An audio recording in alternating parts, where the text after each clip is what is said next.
Sebelum kita lanjut ke videonya, boleh dong klik tombol subscribe di bawah video ini. Dan tekan juga tombol lonceng notifikasinya, jadi terima semua notifikasi supaya kalian tidak ketinggalan video terbaru dari channel ini. Terima kasih.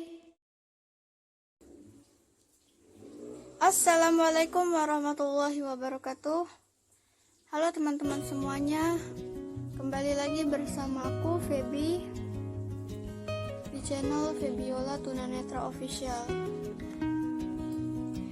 Dan pada kesempatan kali ini aku tidak akan mengupload tutorial teknologi, melainkan akan membahas mengenai kepenulisan. Jadi ini kontennya berupa audio, benar-benar audio, karena aku merekamnya nggak pakai perekam layar. Mohon maaf kalau banyak suara-suara di belakang ya. Jadi yang akan aku bahas pada kesempatan kali ini ialah cara membuat dialog tag yang baik dan benar dalam cerita fiksi ya, baik itu dalam novel maupun cerpen. Oke, sebentar ya, kita kesini dulu.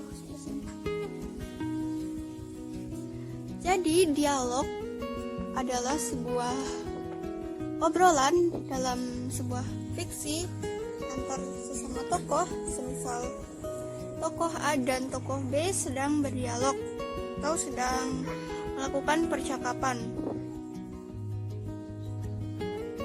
Untuk cara menulis dialog itu sendiri menggunakan tanda petik ya. Cuman ada juga yang menggunakan ini. Terserah sih, ada yang cuma tanda petik doang atau tanda petik ganda buka dan tanda petik ganda tutup. Itu terserah sih, tergantung kenyamanan. Kalau saya sendiri biasanya menggunakan tanda petik. Untuk cara penulisannya sendiri itu sebelum dialog ya, setelah narasi kan dikasih baris baru. Nah, kita tulis tanda petik, lalu kita tulis percakapannya. Semisal seperti tanya jawab. Nah, itu kalau misalnya si tokoh A bertanya, kamu sedang apa? Nah, sebelum kamunya itu ditulis dulu tanda petik, lalu ditulis kamu sedang apa. Kamunya ini pakai tanda huruf besar ya, biasa kapital. Lalu karena ini kalimat tanya, maka menggunakan tanda tanya. Dan jangan lupa setelah tanda tanya diakhiri dengan tanda petik lagi. Kalau misalnya tanda petik ganda dan tanda petik ganda tutup, maka untuk awal kalimat itu menggunakan tanda petik ganda buka, sementara untuk akhir kalimat menggunakan tanda petik ganda tutup.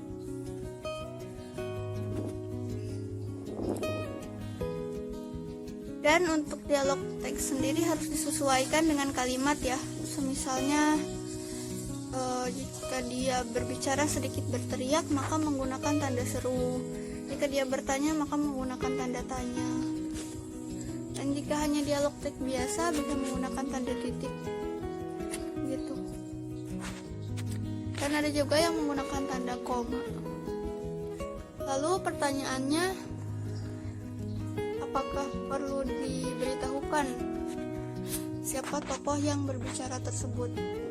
Jawabannya adalah perlu, tentu saja, agar pembaca yang membaca cerita kalian tersebut tidak kebingungan tokoh siapa yang berbicara.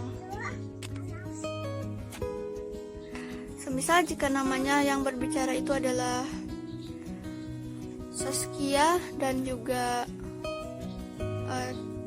Tiara, nah bisa digunakan seperti kata Tiara, ucap Tiara, jawab siapa gitu, jawab Saskia, dan masih banyak lagi.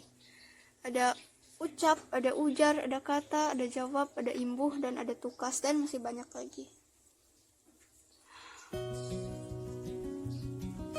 Jadi dialog itu luas ya, dan harus jika kalian ingin menulis seperti ucap, ujar, atau kata, itu tidak usah menggunakan kapital. Setelah dikasih tanda petik, kalian spasi. Kalau misalnya pakai tanda titik, tanda tanya, tanda seru, itu kan pasti habisnya huruf besar secara otomatis ya, kapitalnya aktif gitu. Nah itu kalian matiin karena kalimatnya masih sama gitu, masih kata, masih ujar dan sebagainya. Kecuali kalau misalnya memang kalau tanda koma, nah itu huruf besarnya sudah otomatis mati.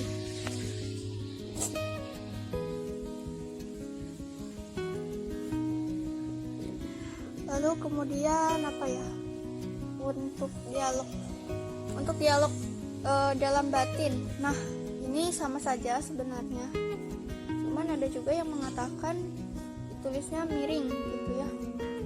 Atau kalau di Microsoft Word itu kan ada tebal, miring, lalu apalagi ya, pokoknya linear gitu lah. Katanya kalau kata penulis senior, mohon maaf itu ada suara motor ya, menggunakan tanda miring. Cuman ada juga platform yang tidak bisa menggunakan tanda miring. Mohon maaf, tuh suara private segala lagi. Nah, kalau misalnya platform tersebut tidak bisa menggunakan tanda miring, tebal, dan sebagainya, ya kita menggunakan tanda petik saja, gak apa-apa gitu. Cuman harus ada narasinya juga, seperti semisal si tokoh tersebut berbicara dalam hati atau dalam batin, ya kita sebutkan bahwa si tokoh tersebut berbicara dalam batin. Misal, kok ekspresi wajahnya dari tadi itu terus ya, batin Lina heran. Nah itu kan sudah diucapkan ya. Atau kok dia kayak gitu sih, Lina membatin dengan heran. Nah itu bisa kayak gitu. Cuman kalau gitu kayaknya namanya harus pakai huruf besar gitu. Itu pakai tanda petik juga sama teman-teman, gak apa-apa. Terkecuali kalau platformnya bisa menggunakan bisa menggunakan tanda miring, tebal, dan sebagainya, itu gak apa-apa. Bisa ditebalkan, bisa dimiringkan gitu. Itu gak apa-apa, bisa. Tapi kalau aku sendiri simpelnya menggunakan tanda petik, karena kurang paham juga soal penebalan dan pemiringan seperti itu. Karena juga kita kan tunanetra ya, susah untuk melihatnya apakah itu sudah pas atau belum.